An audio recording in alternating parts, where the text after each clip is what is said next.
Today I'm going to be comparing the difference between a quick rise pizza dough and a longer 72-hour cold fermented pizza dough. What I'm looking for is differences in texture, differences in flavor, and differences on how the pizza dough rises and whether or not it browns a little bit differently in the oven as it's baking off. This is my first time comparing the two side by side. I've done both. Both are fabulous, delicious, amazing in flavor. I'm very, very curious what the end result is going to be. So let's get it.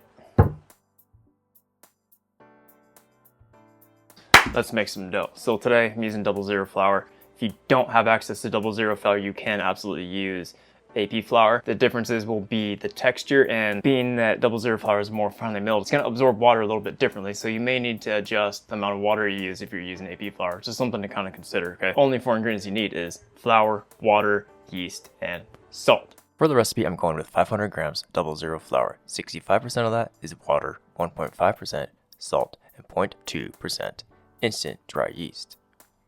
It works so much easier if you learn percentages rather than trying to memorize a recipe. If you don't have access to 00 flour, you don't want to spend the extra couple bucks, which I get. Things are getting a little bit more expensive nowadays. So substituting AP flour for 00 flour, you absolutely can. It's just going to result in a little bit more dense, chewy dough, whereas pizza dough made with 00 flour is going to have a more tender bite to it, and it's going to brown a little bit differently, right? And I do recommend you use unbleached AP flour if you're going to use AP flour, not 00, okay? So next we have salt. I'm using fine sea salt. I just feel that it distributes better through the pizza dough and it melts in a little bit better. So you could go 1.5 to 2% of the salt for the recipe. Kind of depends on what your salt tolerance is. So I'm kind of toning it back a little bit, going 1.5%. Gonna hold off on adding the salt to the dough, and then tare the scale again. Just means to zero it out if you're not familiar with that. 1 gram of yeast is what we're gonna need, which is roughly a teaspoon. I'm using extra dry yeast. If you're using fresh yeast, you might want to dissolve it in that water. Put it right in the flour. Mix in the yeast with your spoon. It's summertime and it's super warm in my house right now, so I'm just using room temperature water. If you're in the winter time and it's a little bit colder in your house, you might want to consider warming up the water slightly, about 90 degrees Fahrenheit. So it's no biggie if you add too much. Ladle a little bit of it out. Drop in the water. I'm just gonna form this into a shaggy dough. Let it sit for about 20 minutes. Technically, that would be an auto-lease. Doesn't really matter if you add the yeast in now or after you let it auto-lease. I've found it doesn't really make that big of a difference. While that's doing its thing, you just want to keep a lid on it. Let it sit for about 20 minutes. So let's make some toppings while that pizza dough is resting. Part of the topping for the pizza, I'm going to make these amazing, delicious oven-baked tomatoes. 10 ounces, grape tomatoes, a little bit of oil, pinch of salt. Salt's going to help draw out that natural sweetness the tomatoes have. The cool thing about baking these tomatoes is that they are naturally sweet, and baking them really highlights that sweetness that they have. Takes a little bit of that sharpness off of them, a little bit of that acidity. Oil, salt, pepper, toss them up, bake them in 350-degree oven, Fahrenheit, and then they're gonna go for about 40 minutes. They're gonna split and release a little bit of their liquid when they're ready. So another topping, we have 5 ounces of softened goat's cheese. This is basically gonna be a whipped goat cheese that we put on top of the pizza. It's gonna melt, it's gonna be delicious. Set at room temperature for about 20 minutes. Goat's cheese really works well off of those oven-baked tomatoes. To the goat's cheese, I'm gonna give it a little bit of a citrus zest. Goat's cheese itself is a really rich cheese, and you wanna be able to cut through that with a little bit of citrus. Something acidic, right? This is gonna really add a nice flavor profile to the pizza as well. Squeeze in some lime juice, I'm gonna start with half. Just a little splash of oil, pepper, pinch of kosher salt,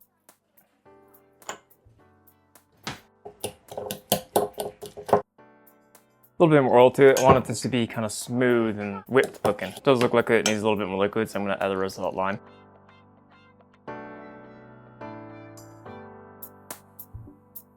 Smells good, man. Smells really good so far. There's like a fine line between this being too thick and then too loose. You want it to be like the consistency of whipped cream, right? Lastly, we're gonna put in a couple of these of fresh oregano. I'm not gonna chop it, I'm just gonna squeeze it in between my fingers. Release that oil that they have. It's gonna flavor the cheese, yeah?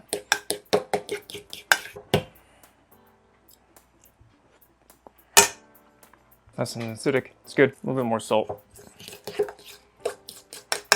It's always important just to taste, season, right? Slur. Hell yeah, dude, look at that. Exactly what you're looking for. They started to wrinkle, they split, they released a little bit of their liquid. Amazing. After this had a chance to do its thing for 20 minutes, then put it onto the work table. This is a little bit of a stickier dough. If you want to dust it with a little bit of flour, you can, or if you want to dip your hands in a little bit of water while you're kneading it, you definitely can. Not going to take long for you to feel the dough start to develop that gluten in it. You really want to put your shoulder into it, put your body weight into it. It should become less sticky the more you knead it too. Don't be intimidated by a high hydration dough, man. It gets sticky, but it's okay. Everything will be fine. I could already feel it starting to toughen up. It's going to look different. It's going to hold its shape as you're kneading it. It's not going to tear as you're pushing forward with your palm.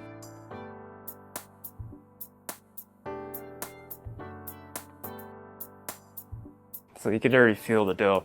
It's like becoming less sticky and it's toughening up. You can feel like gluten start to develop and the dough's getting a little smoother, a little easier to work with. So this is looking really good. You can just feel the difference in it. It's becoming tougher. It's not tearing. It's becoming smoother. This is about where I want to stop, okay? I'm gonna use the same bowl and then oil it. I use about half of a teaspoon of oil in the bowl. And then place the dough in the bowl. I like to coat it with the oil too. You just don't want the outside of this dough to dry out. And now we're gonna let this rest for about 30 minutes. Stretch and fold it, let it rest. Stretch and fold it, let it rest. Cut it in half, cold ferment one, quick rise the other one, and then we'll make some pizzas.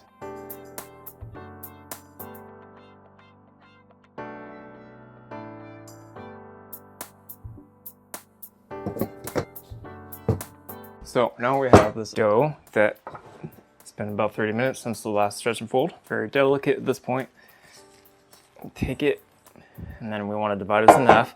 If you want smaller pizzas, you could do it in thirds. Just kind of eyeball it. You don't need to be super exact with it. What I like to do is just form it into a ball shape, right? That's all you need to do.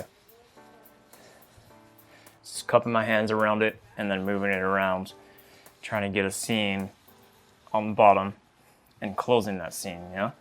This is gonna be the cold fermented one. So I'm gonna put this into the bowl.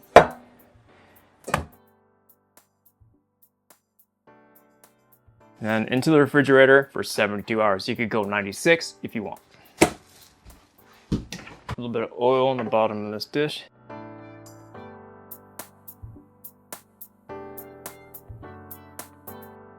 Now I'm gonna speculate. This is only gonna take about 30 minutes because of how warm it is in my house for this to rise. Could take about an hour. Make sure you keep it covered and then just put it in a warm location. I had some dough already cold fermented, so we're gonna start with that one first. You need to make sure that you keep the pizza dough covered. You don't want the outside of it to dry out whatsoever. Smells good. This is a cold fermented one. Smells so good. Throw down a little bit of flour. We're gonna shape this basically now. Throw down a little bit of flour on top. I'm just using AP flour to dust. You could use semolina flour if you want. All I'm doing is forming like a crust shape right now with my fingertips. Never been the best at shaping pizza, but you know, just kind of do your best and still kind of taste awesome. I pulled this out of the refrigerator around an hour before I want to shape it. If it's looking like it's wanted to contract a little bit, then let it rest for like 10 minutes and then continue on with shaping it. About the size that I'm looking for. Not a whole hell of a lot of sauce. Tomatoes are nice and cooled off. I'm going to use half of them because we're making 2 pizzas. You want to give the pizza peel a shake. Make sure the pizza dough slides on there. Beautiful. That's exactly what you want.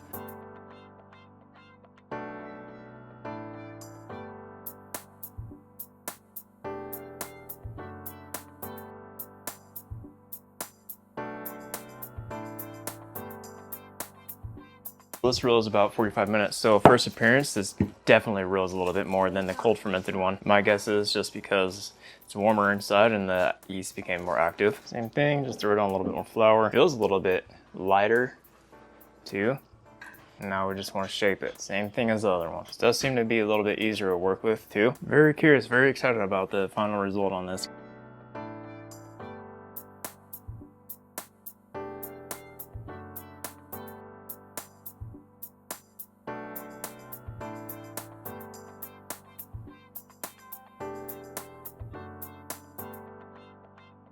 We're going for flavor, we're going for texture, and we're going for rise. This one definitely rose a little bit differently. This is the quick rise.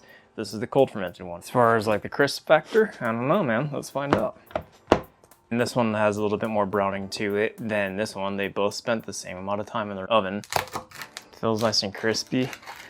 I love having a really crispy pizza dough. I mean, you could definitely go a little bit less on the bake time for sure. I like having a little bit of more of a crispy snap to it though. Has a little crispy snap to it, but then the overall interior of the pizza crust is nice and tender. It has a good chew to it. This is the quick rise one, and then this is the cold fermented one. Definitely a difference in the rise. It has a little more tender bite to it. Flavor on the crust is a little different though. It's not as pronounced. It's a lot more subtle of a flavor. Both of them are really good. Differences, yes, this one has a little bit more like a tender bite to it. A little bit more of a rise, but the flavor on this one, the flavor on it is better. This one's a little crispier, but the bite to it is a little more chewy. I don't know, man. I can't really decide which one I really like the best. So if I'm making pizza for a larger group of people, I'm going with the cold fermented one. But if I'm making a pizza just for like the family, you know, family of 6, I'm going to this one. I'm leaning more towards this one. I like a little bit better because I like the flavor.